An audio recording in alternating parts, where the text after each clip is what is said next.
Good evening. I want to thank you for coming. The official welcome will be Pastor Casey. So, Pastor, if you please join us. Thanks. I'll use this one. Hi, good evening. My name's Casey Allen. I'm one of the preaching elders here at the church, and we just wanted to welcome you. We're so excited to be able to host this evening and other events like this. We believe that the church should be involved in these political processes, as well as speaking truth into the culture and the lives. So if you don't have a church home and are looking for a church that is willing to speak truth, biblical truth on Sunday mornings, but also be engaged in that culture, we would love for you to give us a try. Our services are at 10 a.m., but with that, I'd like to pray this evening before we begin. So let's pray.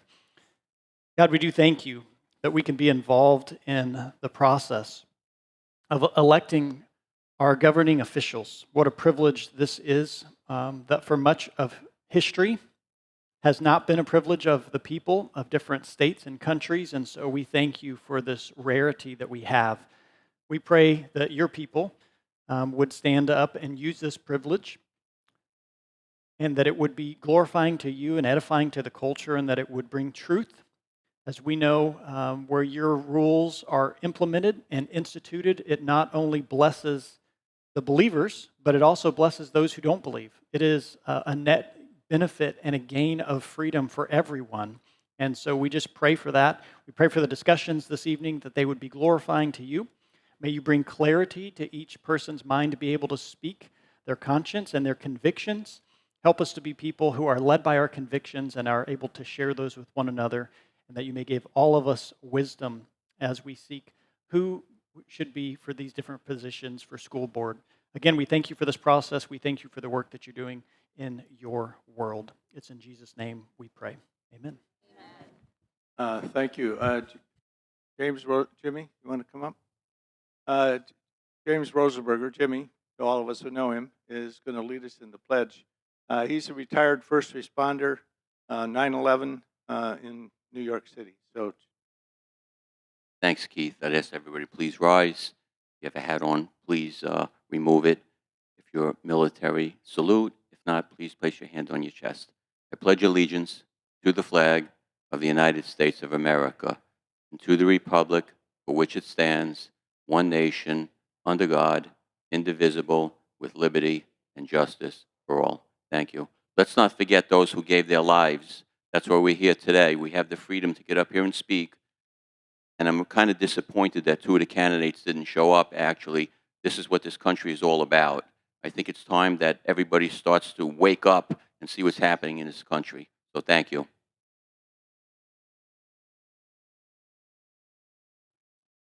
Kyle, you ready with the videos?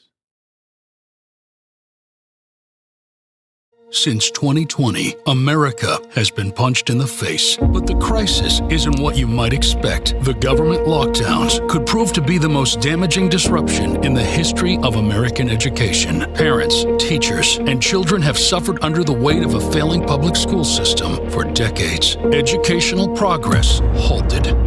Government woke agendas and explicit and inappropriate materials to innocent children are destroying our kids' potential. Amidst this chaos, one state stands tall.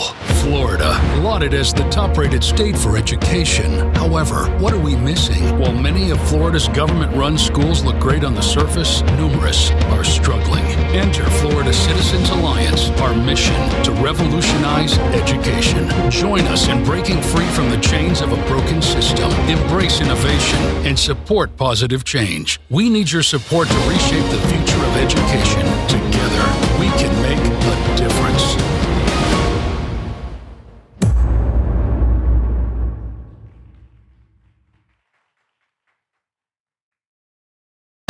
Former National Security Advisor, Lieutenant General Michael Flynn, pleaded guilty today to lying to the FBI. He was one of the most respected generals in the military. He was, by definition, the most dangerous possible person for Donald Trump to hire. Really brilliant military career, serving 33 years. Why was he being so elusive? Mike Flynn told the truth and faced life in prison.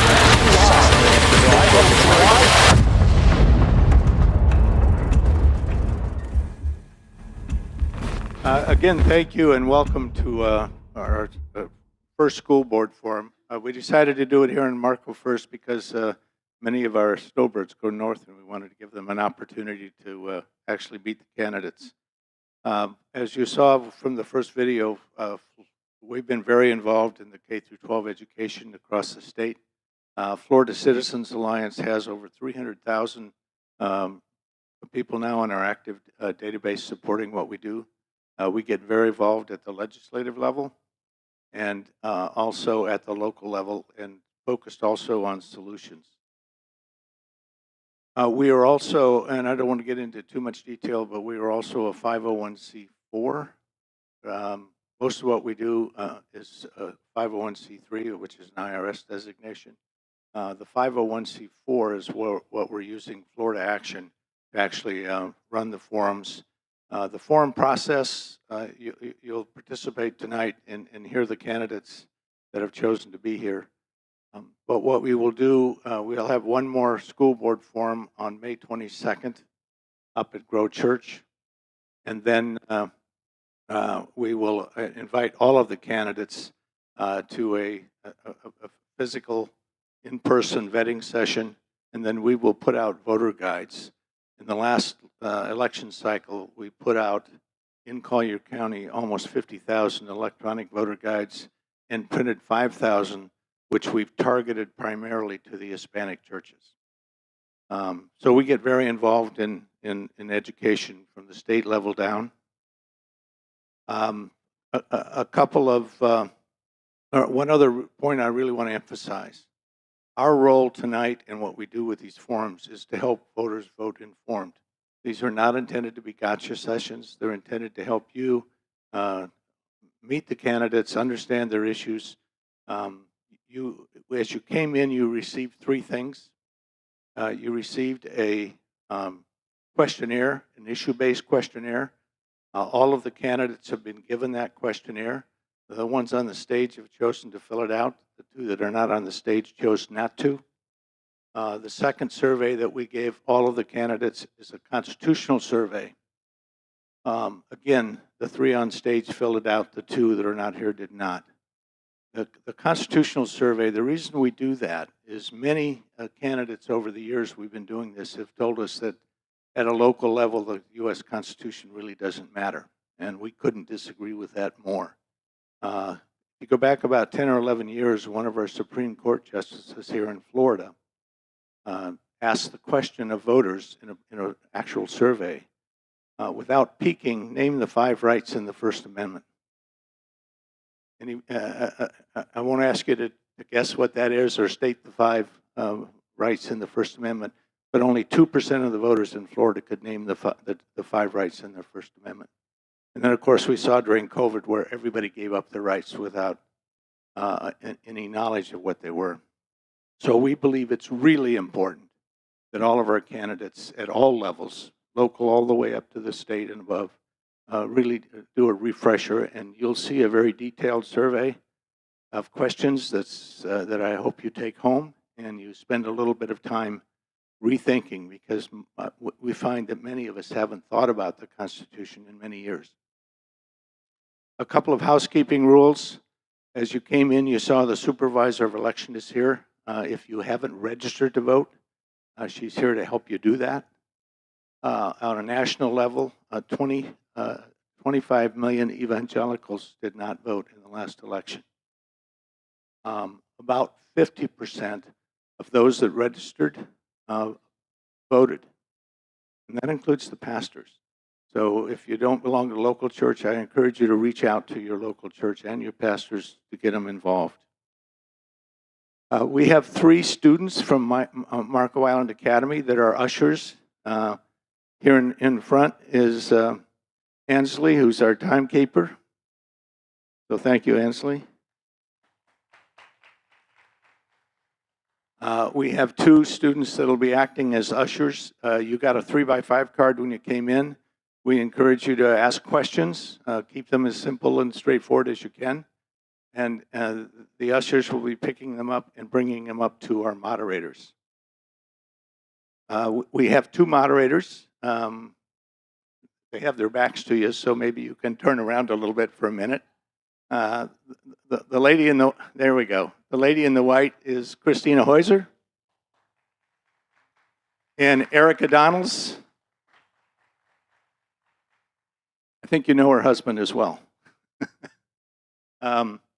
Christina has been working with Florida Citizens Alliance now for well over 4 years. She heads up, she's a civil rights attorney, but she heads up a group of 7 of us who in the last legislative cycle in the state evaluated 137 bills. And then we make it very easy for those 300,000 people who are in our database to vote as a bill is going through the process. The forum tonight will be, each candidate will get 90 seconds as an open and 90 seconds as a close. The 2 moderators will then ask questions. We've asked, the only stipulation or request we made of the moderators is that they ask at least 50% of the questions from the cards that you supply. So please take that seriously so they can have your input to do this. I expect the actual questioning period to go for about 45 minutes to be respectful of your time. And then we'll do a straw poll before their close. And the ushers will calculate the results of that. So, and then at the very end, I want to do 2 things. So I'll give you a heads up. We have something on the ballot called Amendment 4, which is the abortion amendment. And I want to talk about that for just a couple of minutes. In the close. So without any further ado, I'm going to turn this back over to the moderators. Thank you, Keith. Good evening to the candidates. Thank you so much for being here. Unlike your opponents, the incumbents who have displayed great cowardice by not being here to answer our questions, we really appreciate you doing so. And we have a timekeeper here who will hold up a yellow card when it's nearing time for the conclusion of your opening or response or closing, and a red card when your time is up. So we'd ask that you just be mindful of that and respect the time. So I will begin with our first question. We open this evening with a prayer. And many public meetings do begin with an invocation. And when a proposed, oh, I apologize. We'll begin with the opening, and then I will proceed with the questions, and we'll start with Pam Cunningham.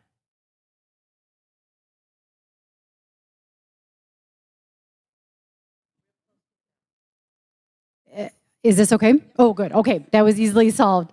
Well, I'm Pam Cunningham. I'm running for Collier County School Board District 2, and I'm so happy to be here tonight. I want to thank, of course, Florida Citizens Alliance, Family Church, our moderators, and all of you who came out tonight. Everyone in this room cares deeply about education, our country, and our children's futures, and that's why we're here. By way of background, I am a Christian, a wife, a mother. I'm a physician and a small businesswoman. I am the child of 2 immigrants who came to the United States fleeing religious persecution and seeking liberty. My parents loved this country. They taught me love of liberty because they knew there was nowhere in the world that you can have liberty the way you can have it in the United States of America. When I was 5 years old, my father passed away. He left my widowed mother, single mother immigrant to raise us. My mother used to always say to me, Pam, you have to get a strong education. It's something that no one can ever take away from you. And I believe that, and I got a strong education. And I think because I did get one, I'm living the American dream. We have a home in the best town in the best country in the world. We have 3 thriving children. And that's what I want for the students of today, all in Collier County and throughout our country. Doesn't matter what field you want to go into. God makes us all differently. If you want to be a professional, an entrepreneur, a tradesman, a homemaker, regardless of that, you need a strong education because it gives you the basic building blocks to make good decisions in your lives. In Collier County, Florida, right now, our 3rd grade reading failure rate is 44%. 44% of our kids cannot read at grade level in 3rd grade. Statistically, that means they will never catch up. That's bad, but then you say 45% of all 8th grade students passed their basic science test. I'm sorry, I didn't see the yellow, so my time is up. But thank you very much for being here and for letting me be here tonight.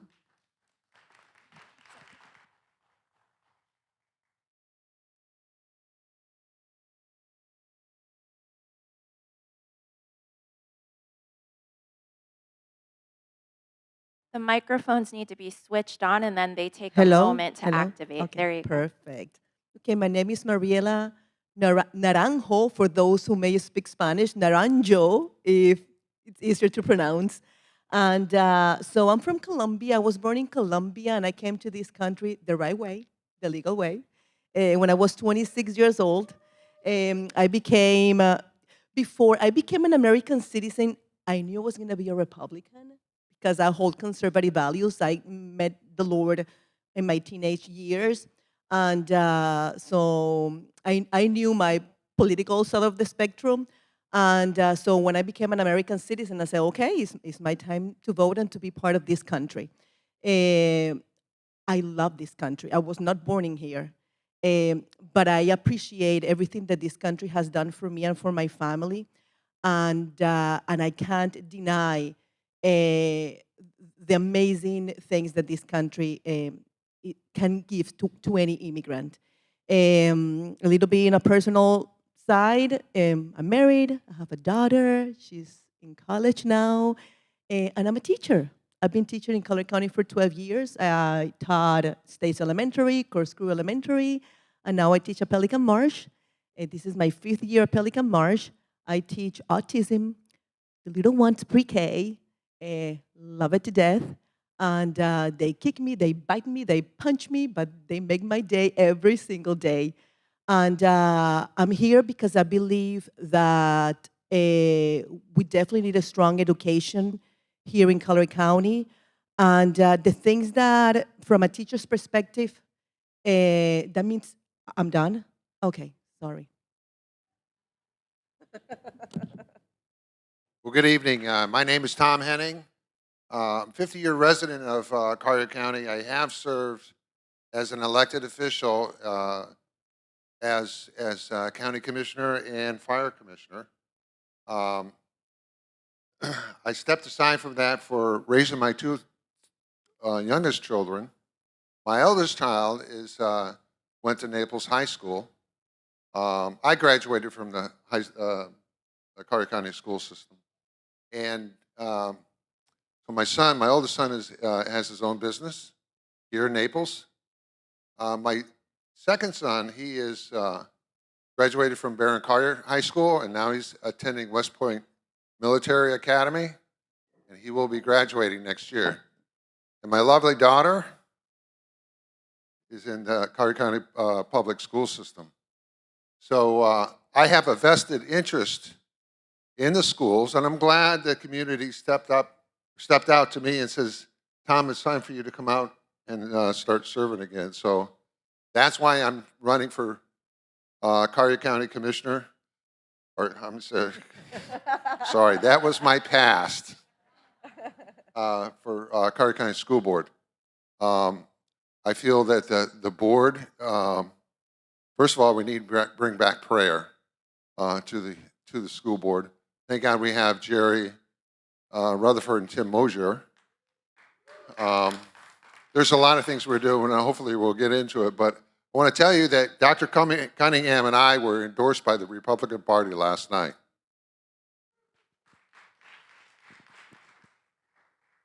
Thank you.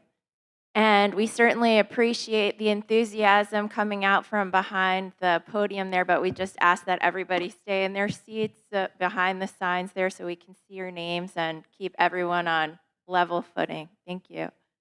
So back to the first question. As I began to say before, it's quite common for legislative and other public meetings to open with prayer. And when the policy of an invocation was proposed to the school board, Board Chair Kelly Lichter said that she just doesn't see how that aligns with board goals. And I would like each of you to tell us what your opinion is on opening the meeting with an invocation and how you would respond to that comment. And we'll begin with Ms. Cunningham. So recently, the school board underwent a process of book reviews. And one of the issues that came up in the book reviews is that, and Mr. Rutherford spoke about it during the meeting, is that in K through 5 education, they talked about so many different aspects of our culture. They talked about, going to sporting events, going to school, going to the library. There's not one place in the K through 5 civics or history books that discusses the role of religion in our country's founding. So probably most of us in this room know that without learning about the religious aspect of our nation's founding, you can't understand our nation's founding, period. This is what's happening in our schools. They're trying to remove any form of religious basis out of the schools, and I stand firmly against that. Like Keith spoke about in the introduction, the Bible is my center of focus. There's only one thing after the Bible, and that's the Constitution. So thank you so much. Well, to respond to your question, I definitely agree with, started with a prayer before any school board meeting. Prayer is the foundation pretty much of every Christian. And even though, well, this is not a religious school or a religious county in the sense that the school board is more in the educational field, definitely, I am very nervous, to be honest. That's okay. You're doing great. I'm very nervous. I'm not used to this. And so I definitely believe that prayer, just let me know where I can pray, and I can lead that prayer. We need God in our lives. We need God in the schools. We see what's happening in our generation, childhood, adolescents, and we see how the degradation of moral values, and we definitely need to rescue that using our prayer time.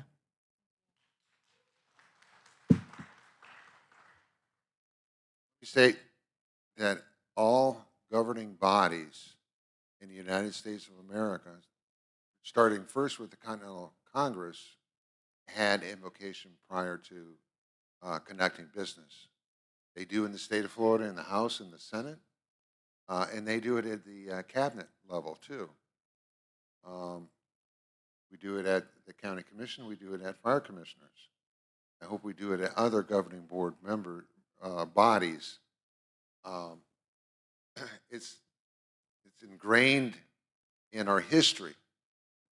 For some reason, some people have forgot that this is a part of our cultures to get guidance and wisdom to make decisions for the people within our community. And I always look forward to that personally when I was elected. And by the way, the reason I stood down, I always felt that it's important to get to the people's level instead of putting politicians at a higher level.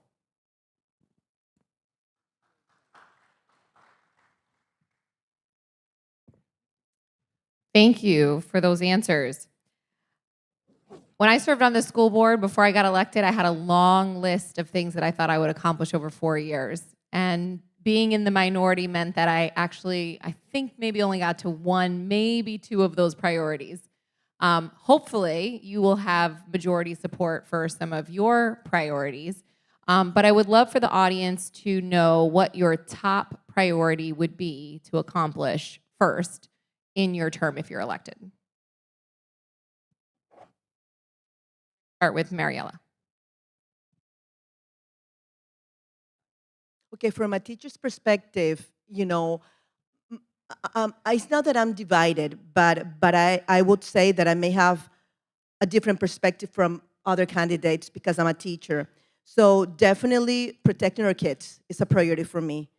Make sure that our kids are protecting them from ideologies that we don't want them to be exposed to.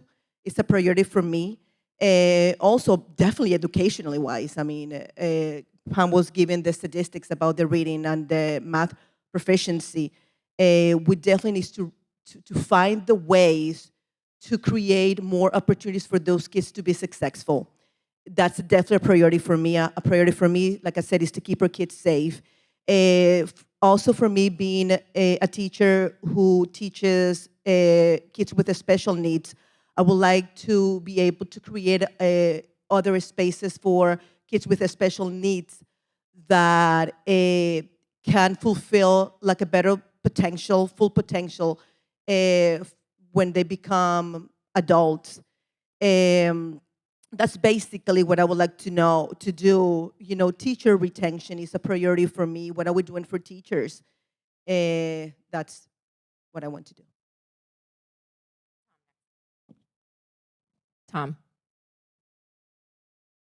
Well, my first priority is bringing invocation to the school board with the vice chair reaching out to the community, the ministries and you know, Jewish community for those leaders to come to give us invocation. I don't want to burden that with staff. I think the board members can do that, and I think we should delegate that to the vice chair. Another thing I want to bring to the table is bring some adult supervision on their budgeting process. I think it's not an issue where they don't have enough money. I think they just have an issue of spending, reviewing their agenda on a weekly basis. They have millions and millions of dollars of executive summaries on their consent agenda with no discussion, and it should be discussed. So I have a list of 14 things that I want to do at the first meeting. So we'll see how that goes. Good luck with that. Yes, ma'am, I know.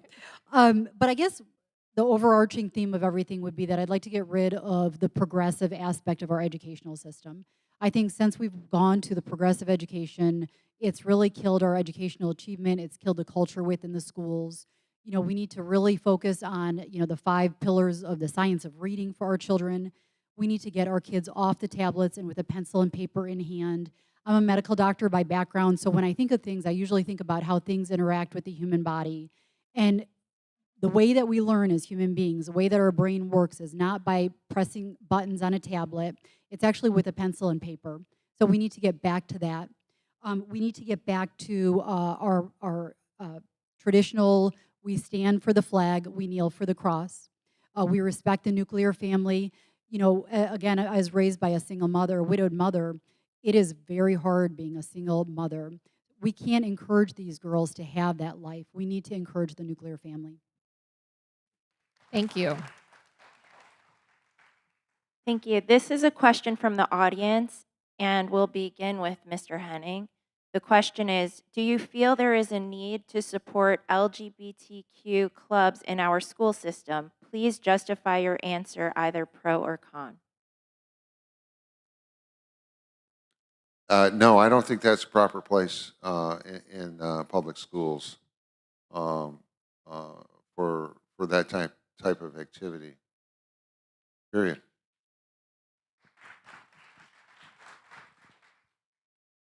No, I absolutely do not think that our public schools should be sexualizing children in any way. I think that the existence of the Gay-Straight Alliance Club within our public schools is inappropriate, because if an adult were to come onto a playground and talk with children about, you know, who they think they might like to have sexual relationships with when they get older, the people would call the police on the person, and they should. And we can't have, you know, essentially pedophilia developing within the public schools. Totally inappropriate. I stand against it. The same thing for me. I will not tolerate any LGBT agenda in our schools, which I know that exist. I know there are some higher schools that during the Pride Month, they do parades. So I know that exist. I know that there are other higher schools that they have like groups after school that led by gay people that I don't know what happens inside the meetings, but I know that something is going on, and I know it has happened and is happening. So it's our time to stand up and say, not in Collier County. Another question from the audience. I mentioned how difficult it was being in the minority and getting things accomplished. Again, hopefully you will have a majority support. However, there are some very strong personalities on the school board. Regardless of the outcome of this election, you're going to have to coalesce support around your ideas.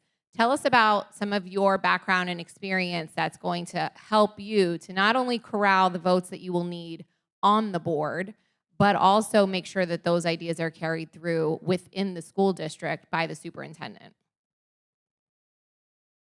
Well, I think the main thing is leadership.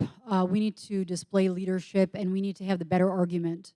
So if we can make our argument clear as to what we want, why we want it, and how we plan to get there, we should be able to convince enough of either the fellow board members or the general public to come along with us. I have a lot of experience as a leader. I was never afraid to be a leader in terms of my medical profession, taking care of people, saving lives. I've been involved in my children's school as a leader. I've been involved in our Republican Party as a leader.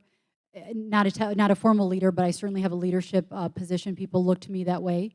I've been involved in our church in many different ways as a leader, and I have no problem expressing myself and making a good argument, and that's what we need to do.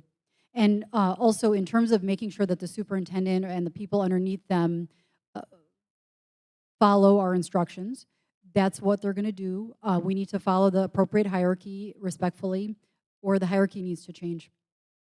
Tom, you'll go second on this one. Well, if the voters chose like Pam Cunningham, who was endorsed by the Republican Party, and myself, endorsed by the Republican Party, to sit up on the dais of the school board, we will have a supermajority. That's more than just consensus. That's almost the whole board. I have, in my past experience as county commissioner, I've written several executive summaries and put them on the agenda. And the most important thing that I have found through my leadership roles is to make sure if you have a vision, or a board member has a vision that you share with them, you want to make sure that you have a consensus and a direction to staff to carry out that the direction. Because if Mariella and I agree on one item, but we don't check in with the other four, that's not a consensus, and it's very important to relay that to staff. Thank you.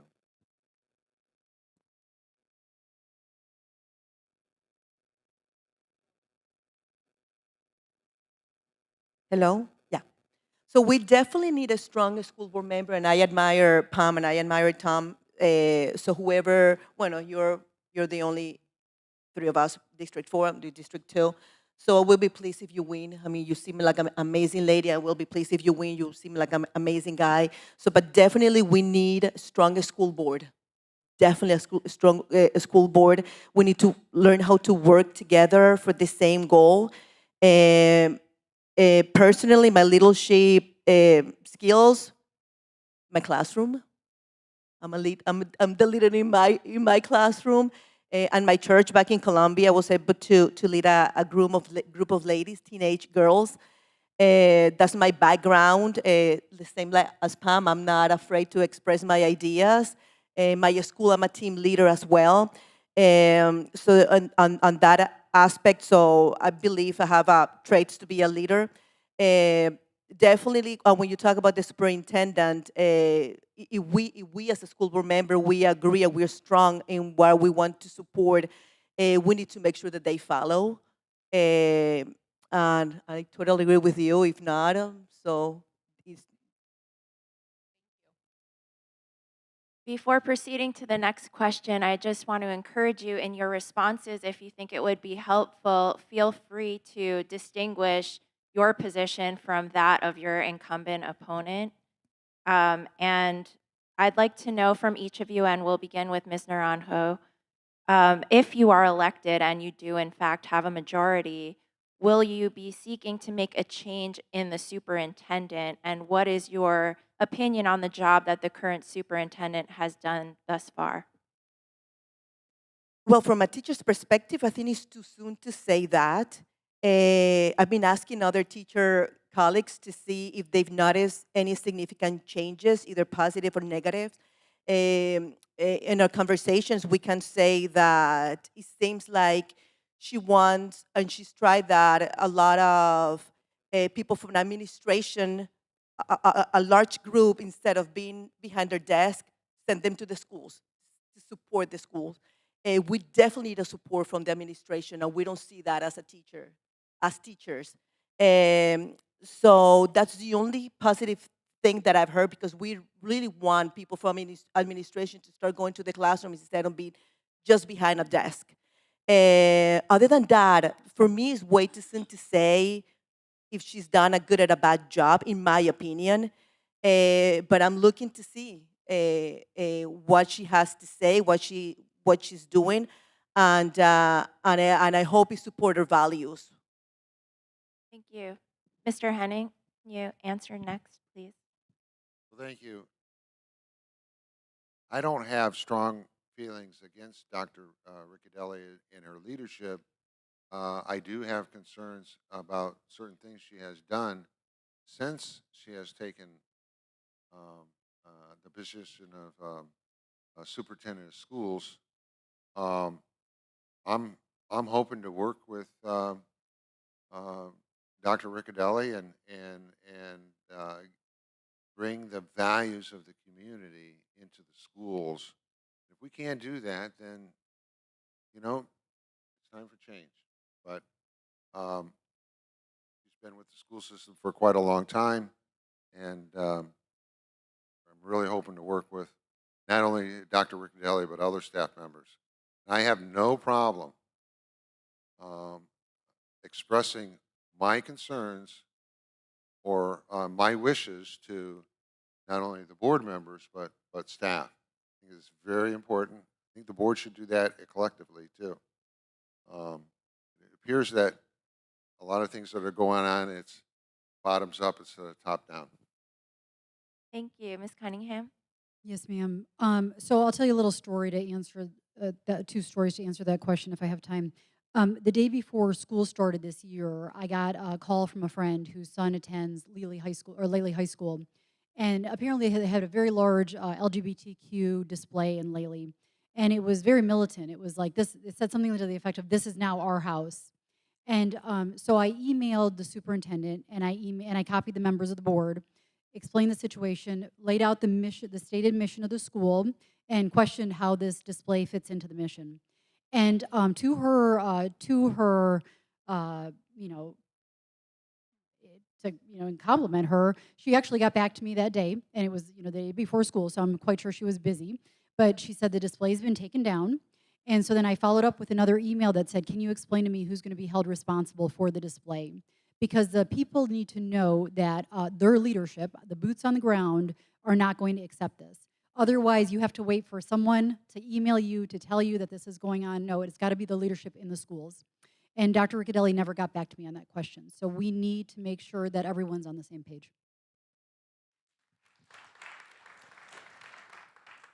Many of us are huge proponents, and I know Florida Citizens Alliance is also, of school choice and making sure that parents have different options, whether it's inside the public school system or outside the public school system. As a school board member, the community is going to be looking to you to help expand school choice options for parents like me, who was in an A school district, but for one of my 3 boys, it just didn't work. He needed something different. How are you, as a school board member and the only body in our district that can tax citizens for the purposes of schools, how are you going to use that power and that taxing authority to give parents more options? And we'll start with Mariella.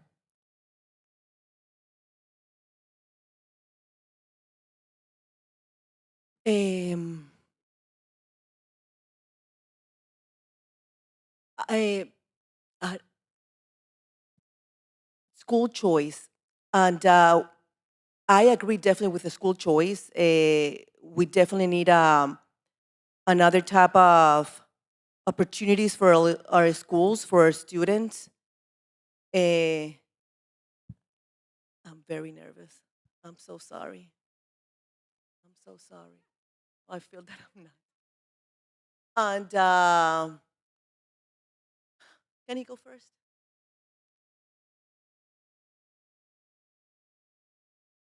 You know me too well. Well, for one thing, we need to follow law. Florida legislature is very progressive on parental rights and school choice. And from the laws that they write, there's also a administration code that gives the guidance to the boards and the education commission to follow. So we need to monitor that, implement that, and give staff their marching orders. But I think what you're going to see is more and more charter schools throughout the whole state of Florida. And I think you're going to see more and more parents choosing to homeschool their children. The Florida legislators made it very enticing for parents to stay home and educate their kids. And Marielle, you're doing a fine job. I appreciate it. Thank you. When I decided, it has nothing to do with the question, but I need to vent. When I decided to run for school board, I didn't know it was going to be this hard. It's my first time speaking in public, and I need to be honest. I don't have the experience this amazing lady and this amazing guy have, and I consider stopping doing this for several times, but I felt from the Lord, you need to keep doing it. And I was, really? Do you want me to do that? And I said, keep going. And that's why I'm here. I'm being obedient, but there is, and I have to be honest, I don't have all the answers. I wish I could. When I hear Pam and I said, wow, she knows her thing. And I hear Tom and I said, wow. And I hear myself and I said, you should really be here. And I'm here to learn more. And I'm here to learn more. And I'm just being open about this, because once again, I don't have all the answers, but I'm here out of obedience to God. Thank you. Pam. Today is Teacher Appreciation Day, or National Teachers Day. I can't remember the exact term for it, but today's a special day, actually. Tuesday the 7th is. Regardless of what happens in this election, I think that we can all feel really good that Mariella is with our students in school, because your character is beautiful, and we need teachers like you. To answer your question, we need to market the Family Empowerment Act. This is a great act that's been passed by our legislature and signed by Governor DeSantis, which gives families thousands of dollars per student that actually literally follows the student. So if they want to homeschool, they can keep that money at home. We need to inform parents about that, make sure that they're aware of it. We need to cut taxes as much as possible to increase flexibility for parents. We need to provide charters to people who really, who are going to do a good job for our students. At one of the meetings about a year ago, there was an idea of giving Aubrey Rogers to a charter school to run. We need to look at options like that. Thank you. This next question is a combination of a couple of audience questions. There seems to be a lot of interest in this subject. The current school board has approved placing cell towers on school property. What is your view on this, and how are you going to protect our children from radio frequency radiation? And will you be open to hosting informational forums at the school to discuss health risks related to this? And we'll start with you, Ms. Cunningham. Yeah, so as again, my background is as a physician, and when you're a physician, you do a lot of procedures that require radiation.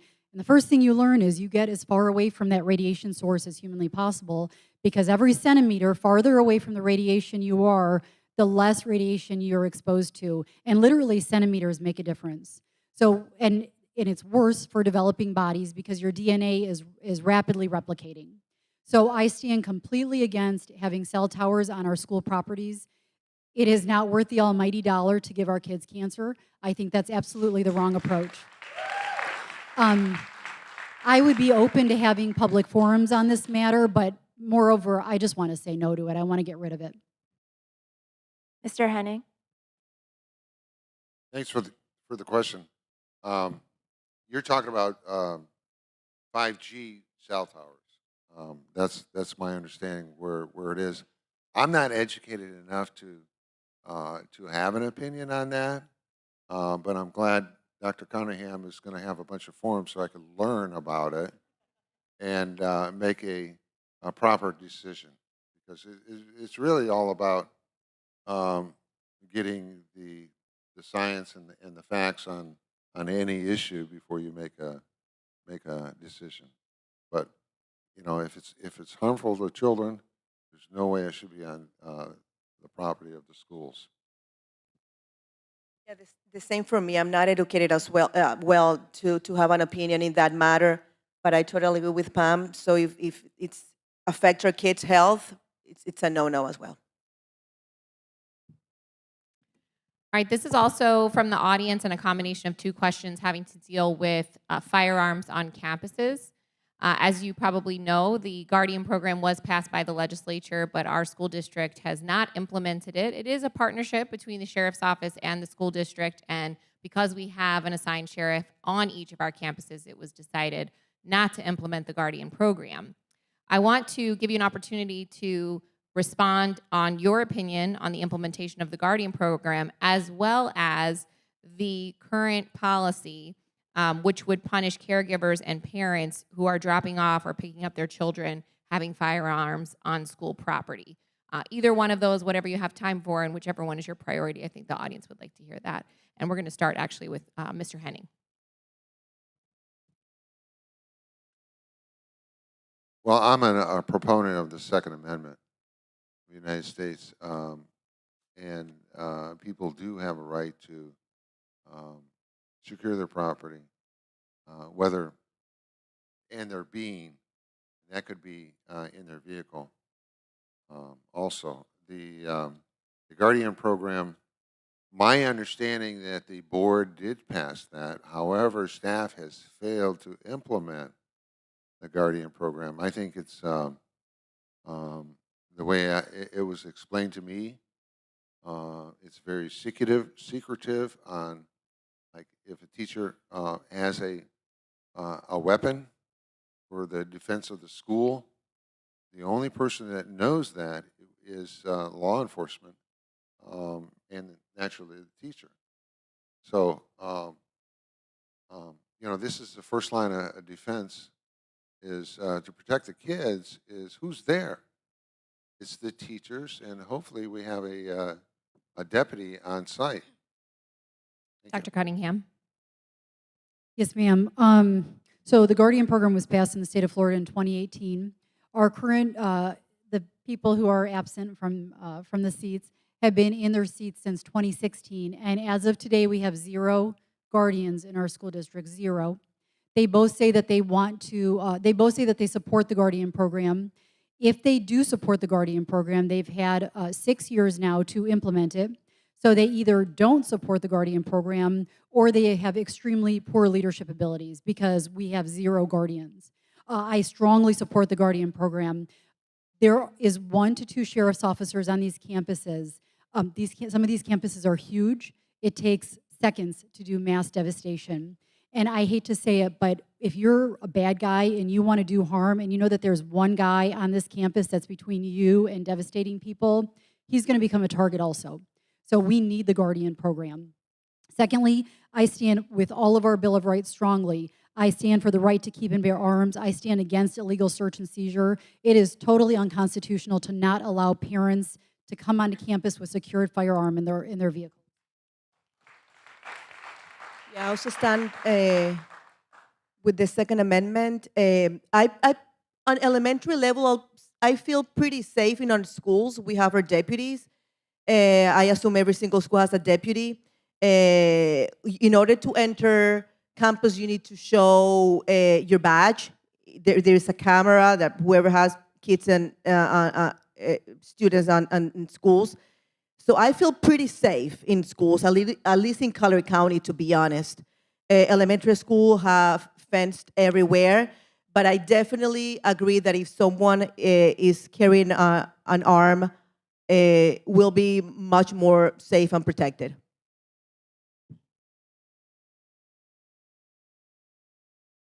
Do you believe that there are sexually explicit materials available to children in our schools?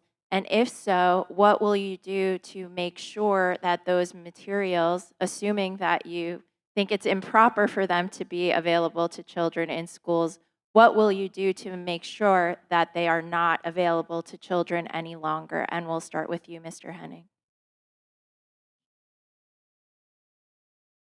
Are you talking about books that have sexual content in them?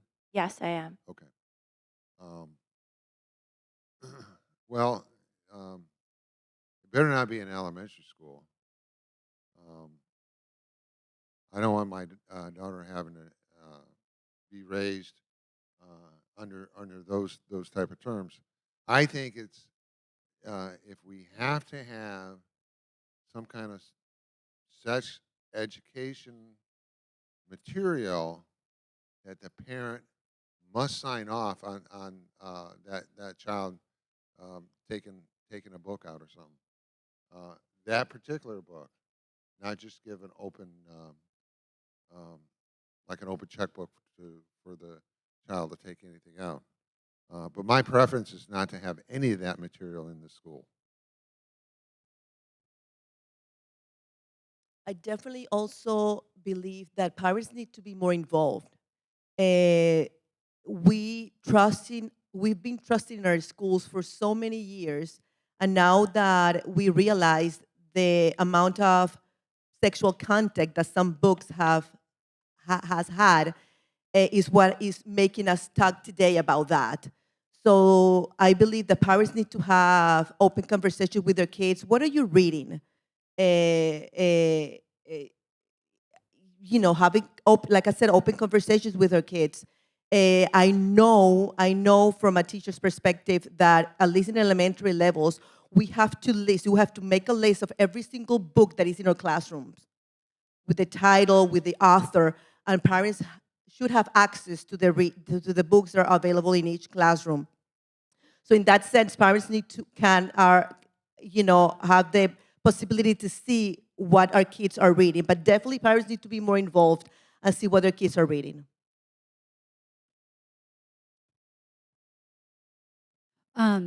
So when I first decided to run for office, I had a meeting with a gentleman in town who is very involved in our educational system. And he brought to the meeting a book that on the front cover, it said for ages 10 and up. So appropriate for people 10 and up. And it had previously been in our schools. And again, I'm a physician by background, so I've seen things that most normal people don't see, and none of it bothers me whatsoever. This book I could actually not even look at because it was so disturbing. There were people in it there were naked people in it with male genitalia, breasts, long hair, and a beard. And I'm sorry, I think Tom's, hopefully there she is. I'm sorry, sweetheart. But this was what was in the library. And as an adult, as a physician, I couldn't look at it. It was so grotesque that I had to turn away from it. That kind of stuff obviously has to go. I've met so many people on the campaign trail, and when the idea of books comes up, I always say to them, can we agree that we shouldn't have pornography in the libraries? And a lot of them say, no, I don't agree to that. So that's where we are.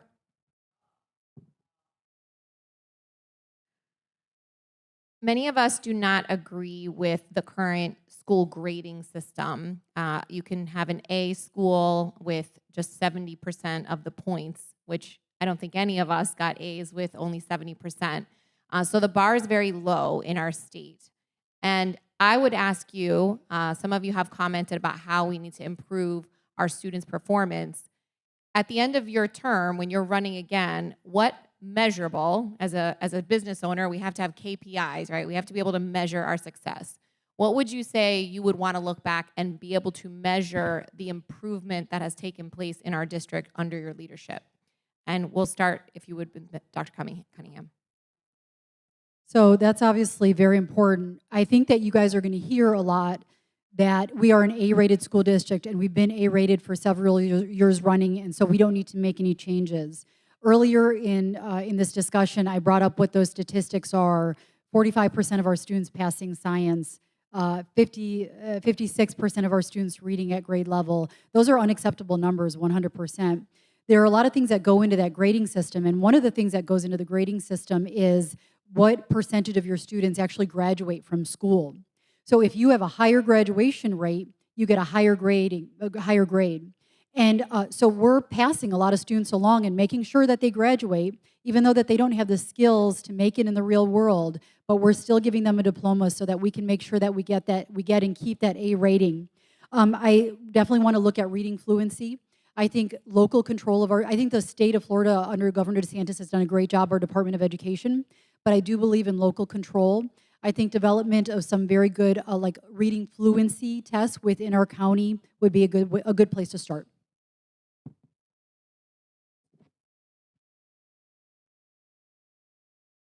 So yeah, it's definitely a concern knowing that we have an A county public schools, and our proficiency is so low, so it doesn't match the A school with the so low proficiency.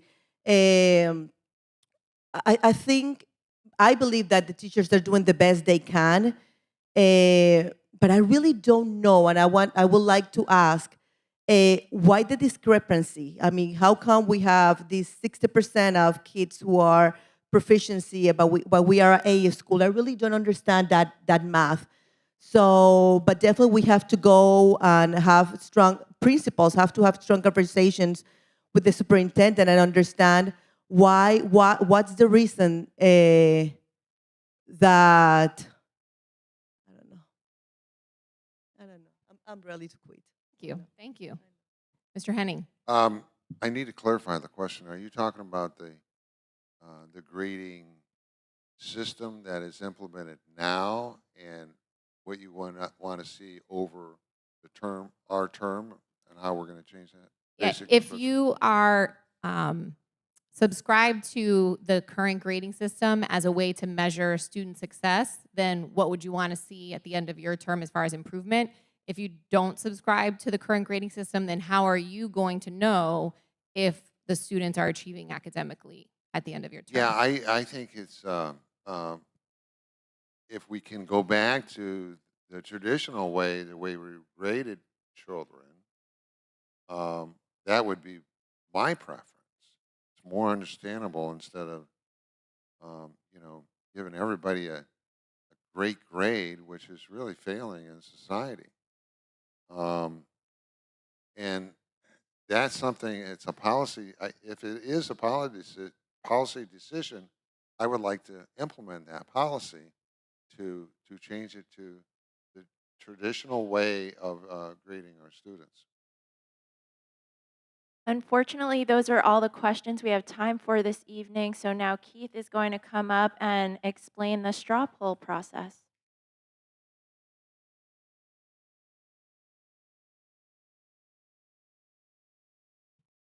Thank you for being attentive. Our ushers are going to be passing out the straw ballot. You can vote for one person in each district, and you'll notice on there that we're also asking you to write in your top 2 issues that you believe the school board should deal with. The students will then collect those.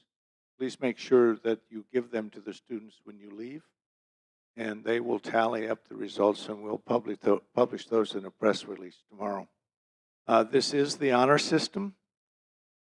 We have experienced in the past that some people think it's okay to vote multiple times. We don't believe that the ends justify the means. So please vote just one time. Thank you. So students, you can go ahead and start passing those out, and we'll go to the closing comments now. So we'll have your closing statements now. We'll begin with Ms. Naranjo, followed by Dr. Cunningham, and then Mr. Henning.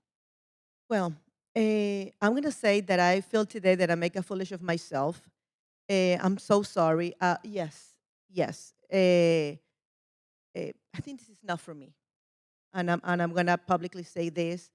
I'm so sorry. I don't know what I'm sorry for, but I'm so sorry. And but you're amazing. So I think I like the experience, but I think this is all for me. This is all for me. I appreciate your time and I appreciate everything, but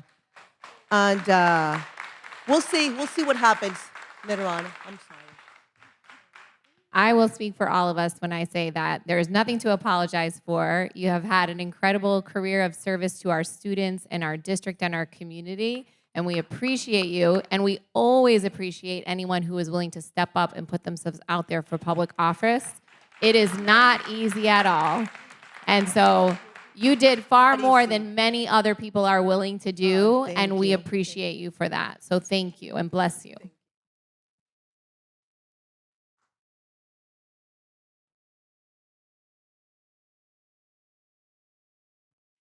So Ms. Naranjo has been very complimentary to Tom and I tonight.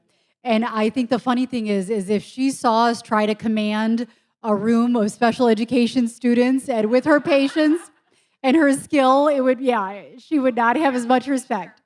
Yes, Golden Apple recipient teacher this year. So congratulations to you. Yeah. So we've discussed a lot of things tonight that we all have concerns about. I, again, deeply believe in the power of education. I love this country, and I'm sure everyone in this room has a heart for children. They are going to be our futures. They are gifts to us, and we need to protect them. We need to protect them now, and we need to protect their futures. Like Mr. Henning mentioned, I have been endorsed by the Republican Party of Collier County. I've also been endorsed by Elfie Oaks. These are two great endorsements because they're groups and people that I greatly respect as conservatives and as leaders of the community. I need the endorsement of about 250,000 voters in Collier County. I would really appreciate your support. If you agree with what we stand for, I would love for you to please pass the word along, spread the word, and promote our campaigns, because we need to get rid of our progressive education system. We need to return to a traditional approach to education. We need our children to be competitive. We need our country to be competitive. And again, we need our students to stand for the flag and to kneel for the cross. Thank you.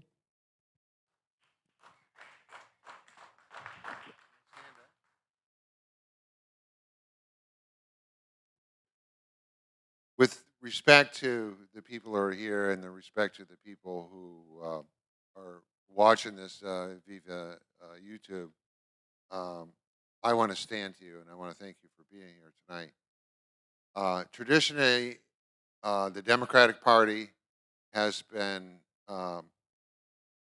getting their candidates to be school board. And that's the indoctrination of our students. That's the beginning of it. And then as they get older, it goes into higher education. We are blessed here in this community that the Republican Party and Elfie Oaks have stepped up to say is enough. That doesn't represent our community. Our community is conservative and Christian, and we want leadership within these positions to reflect what our community is all about. And Mariella and I, we communicate. I called her. She was blessed that she was willing to talk to me, and I hope that we can continue that dialogue in the future. So, I'm going to be out of this race. I know that I made the decision just now, but I'm a teacher, so I will vote for you, and I will vote for you. And but remember, contact me, call me, because I have so many things that we can do for teachers and for staff and for our kids that needs to be implemented. Okay, so don't forget about the teachers. We need help. People don't talk about this, but teachers have been bullied by principals. Nobody knows this. Nobody knows that. So I said, I need to run because I need to fight for my fellow teachers. But if I'm out, you guys need to do it. There is a elementary school here in Naples, of course. The PE teacher got in trouble because during class, he divided the class between boys and girls. He received an email from the principal saying, this is a non-binary society. She's been bullied him. And the way that the principals operate is when they don't want a staff member, they make their life pretty miserable so they can go to another school. Okay? So we need to protect those good teachers that we have. Thank you. Tom, you got a little bit more time left for your closing if you wanted to just wrap up. If you want to I got wrap 5 up your minutes. closing. Thank you. No, not 5. 30 I want to seconds. tell you that the President's School Board, by a majority, not Jerry Rutherford and Tim Mosier, voted for the largest tax increase in the history of Collier County schools last year. Now they gave somewhat of a raise to the teachers in a tune of like $23 million. However, that leaves on the table $95 million that they have in their coffers that they didn't have to take while your insurance costs raised significantly, and we have to deal with Biden inflation. So we need to stop the steal of the taxpayers' money. Thank you for this evening. Thank you all. Thank you so much for running and for standing for your principles and for being here and so respectful of your voters tonight by showing up. Keith. I want to echo those comments. To run for public office really takes a lot of energy, a lot of personal courage. And so I applaud each of you for doing that and for showing up tonight. So thank you. I have a couple things I want to talk about as we close, and then we're going to play the Flynn video again, and I'll explain why we're playing that again. I won't ask for a show of hands, but many of you know that the Supreme Court overturned Roe versus Wade. And many believe that's it. That's not true at all. All that did was put it back to the states.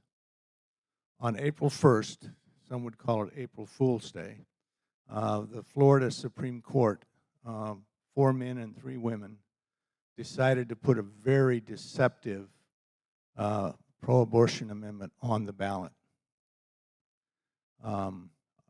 As you leave, we have copies of what the language is. It does not define viability.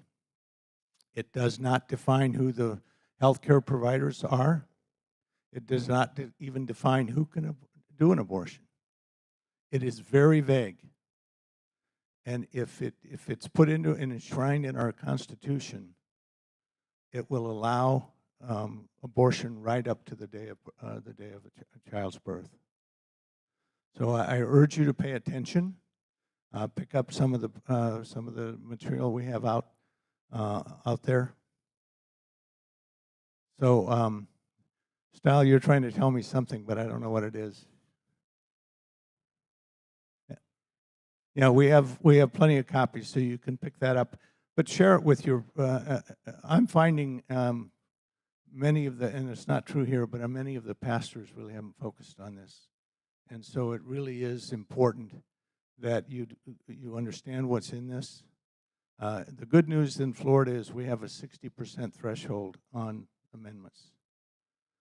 But this amendment passed in Ohio, who has a 50% threshold, and 26% evangelicals voted for full-term abortion without knowing what they were doing.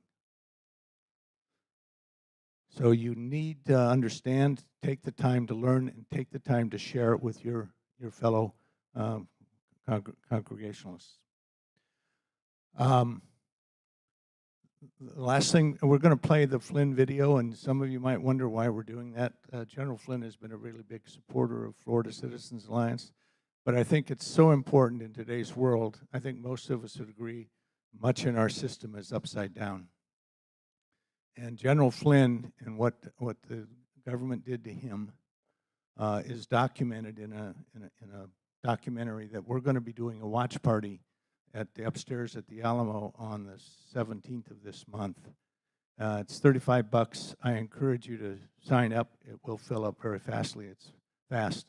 And come understand. And the perspective I think you need to look at this is it could happen to every one of us. And as it started to happen to some of us in our very own community. So I encourage you to come. And the last thing I'm going to do before we play the video is we are going to ask you to, if you're willing to make a donation, a love donation, we'll share it with the church. I neglected to do that last time. These are not inexpensive to put on, and the church has done an amazing job offering what we have here. So I want to thank the pastors again. So thank you very much. So please put $5, $10, $20 in the kitty as you leave. So, Style, you want to go ahead? Former National Security Advisor, Lieutenant General Michael Flynn, pleaded guilty today to lying to the FBI. He was one of the most respected generals in the military. He was, by definition, the most dangerous possible person for Donald Trump to hire. Brilliant military career serving 33. Why was he being so elusive? Mike Flynn told the truth and faced life in prison.